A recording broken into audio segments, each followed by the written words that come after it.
that time they needed fresh water to do it for the operation. But since then they found out they could do it with salt water also. So that was the reason to transport it inland. For the water? For the paper products, to make paper products out of it. Yeah. So he owned the whole thing and he sold it to the company. But he still had one house left on the place where he lived for a time. You think the house is still standing? No, I don't think so. I doubt it. But later on, Carl Hellers lived in the same house. Did you ever meet your father's mother? How many of your 4 grandparents have you met? Only the 2 grandmothers. The 2 grandfathers had passed away before you were born? Well, not exactly, but I can't remember them. Oh. I was probably a year or 2 old, you know. But my grandmothers I can remember. In fact, my grandmother on my father's side, she was living alone and she was in poor health. And I was asked one summer, I was probably about 14 years old, if I could stay there overnight, sleep on the 2nd floor, because she wasn't feeling well. And I did, for several months I did it. And one morning, I woke up early. I heard some noise from downstairs. And I went down to see what happened. And my grandmother was in a coma. She had a stroke, I think, a stroke. And I got dressed and I went over and told my aunt Helen about it. And she came over. And I was right, it was a stroke, and a severe stroke. And she died about a week later. So that would have been about 1930 no, that was probably about either 28 or 29. I think it was 28 when my grandmother died. Now your mother, she had many sisters and brothers? Can you tell me who they were? She had, let's see, 1, 2, 3. She had 3 sisters and a brother. Now, who were the sisters? Well, there was Odina, who never married. Yeah, I remember meeting her in '71. Yeah, she never married. And there was Karen Heller, that was the wife of Carl Heller. And they had 2 sons and a daughter. Oscar, Jenny, and then Yalmer. Yalmer, yeah, right. Okay, and then who was the... then there was Sarah. Sarah? Yeah, Sarah Christensen. Now she had a big family. She had, I think she had 6, she had 5 sons and 2 daughters. It was horrible. And then she lived in America? No, she lived in Norway. And that was Peter Christensen's mother? Yes. But her husband died before the youngest boy was born. The youngest child was born. He died. So here she was left with 7 children. Can you imagine being left with 7 children? How did she raise them? Well, I really don't know. I think she had help from the family. You know. No big insurance policies in Oh, those no, days? there was no insurance those days. Are you kidding? Nothing. But that was a struggle. There must have been a struggle. But the boys come out, the oldest, most of them come over here in America. Now, what was the name of the brother?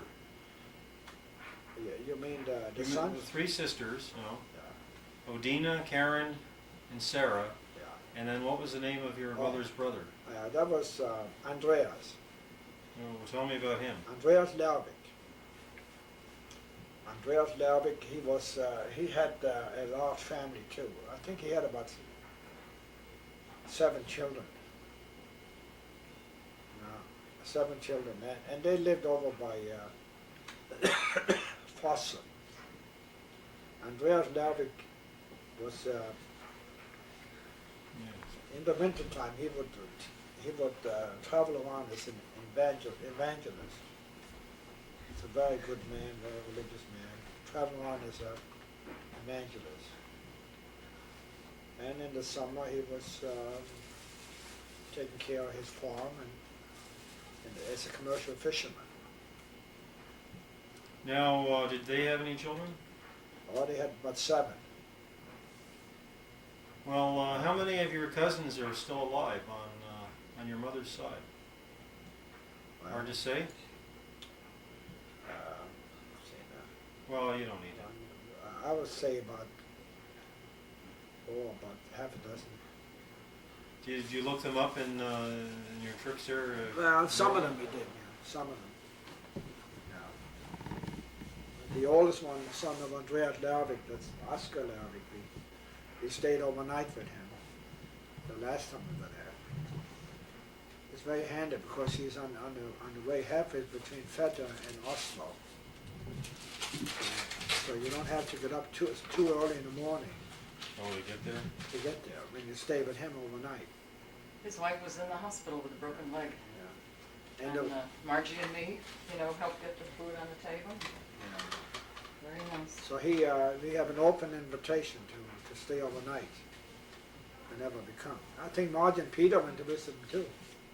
Yeah, for just an hour. Yeah. They stopped in, and Margie could find a way. You find those socks all Back to his place. Nothing else to do. She remembered.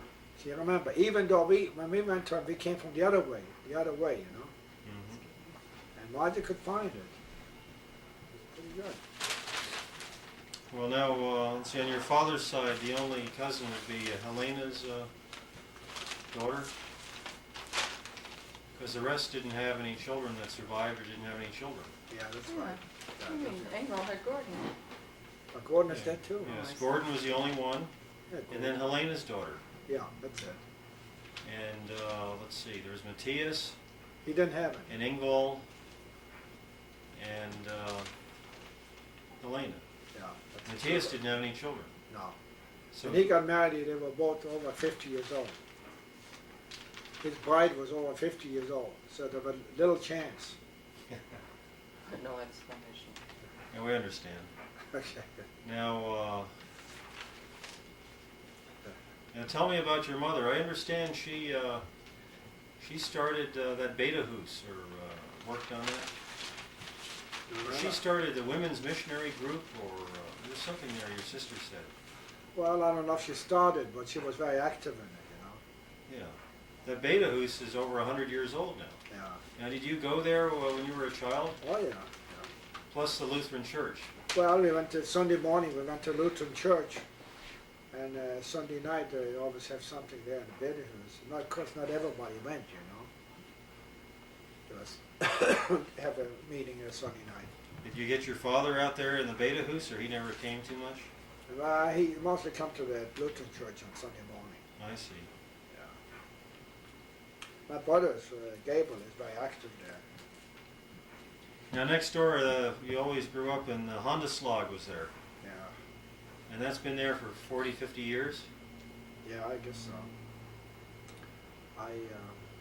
But now that's not. It's not there anymore. It's a bank now. That's right, I It's in remember. the post office. Bank in the post office, yeah.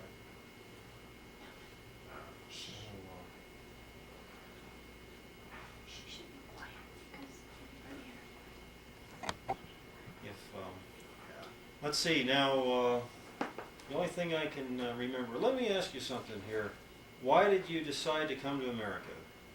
Well, was it just better paying jobs, or? first of all, I was born American citizen, Yeah. and we knew that America was the #1 country in the world, with opportunities. No other country in the world had the opportunity of America. And my father was always talking about it. My mother was talking about it too. So I grew up in that atmosphere about America. When you came over, you didn't necessarily plan to spend the rest of your life in America. Well, I thought it would probably be a good chance I did, But good chance. So I grew up in that atmosphere. We were talking about America and all the convenience and all the good things. So I was quite interested in it. And Norway was going through a depression too. Well, yes, very much so. So of course, my father he always encouraged me to take advantage of it. To leave before I had to leave before I was 21. Yeah. Oh, is that right? Otherwise you would not have the I was papers? not considered an American citizen anymore then. Oh, so you had a deadline where you had to leave. Yeah, a deadline. And